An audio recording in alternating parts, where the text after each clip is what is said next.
لغمان د اطلاعاتو او فرهنګ ریاست له لوري د فرهنګي میراثونو د ساتنې اسلامي کلتور سولې ډیالوګ او فلم ملي ورځ ونمانځل شوه. په دې غونډه کې د لغمان مرستیال والي ډاکټر خواجه محمد اسامي د اطلاعاتو او فرهنګ رئیس او رنګ صمیم د ولسي ملاتړ برنامې ولایتي مسؤل فیضان الله پټان د لینکن ښوونیز مرکز مسؤل توریالي امین د لغمان د مدني ټولنو استازو ځوانانو او سینماګرانو برخه اخیستې وه. د لغمان د اطلاعاتو او فرهنګ رئیس او رنګ صمیم ګډونوالو ته تر ښه راغلاست وروسته د فرهنګي میراثونو اسلامي کلتور سولې ډیالوګ او د فلم په هنریت تفصیلي خبرې وکړې. نوموړي وویل افغانستان هغه هیواد دی چې دلته تمدنونه او تاریخي ارزښتونه شتون لري او د دې هیواد په ټولو ولایتونو کې مثالونه شته. نوموړي په خپلو خبرو کې د افغانستان په امپراتوري او د تیر تاریخ په اړه هم ناستو ګډونوالو سره معلومات شریک کړل او له یادو ګډونوالو څخه یې غوښتنه وکړه چې خپلو تیرو ارزښتونو ته په کتو ژوند وکړي. ښاغلي صمیم ویل څوک چې تاریخونه لري هغه بیخي راتلونکی نه لري، نو پکار ده چې موږ او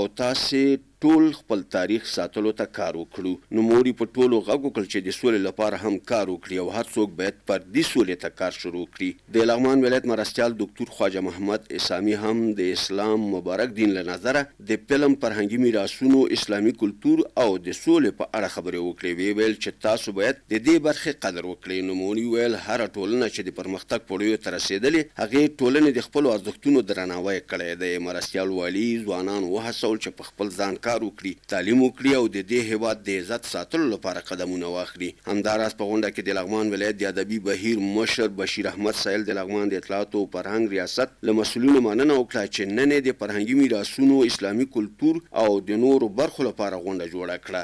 نوموړي د لغمان له ولایتي ادارې څخه غوښتنه وکړه چې په لغمان کې د تاریخي ځایونو په ځانګړي ډول د سراج تاریخي کلا په تاریخي بڼې سیمینار جوړ کړي ترڅو ټولو خلکو ته یې په اړه معلومات وشي. د غونډې په دوهمه برخه کې د سینما لوبغاړو تمثیلي ټوټه وړاندې کړه چې پکې د فرهنګي میراثونو ساتلو اسلامي کلتور سولې او د فلم د هنریت ارزښتونو ته پکې پیغام پروت و.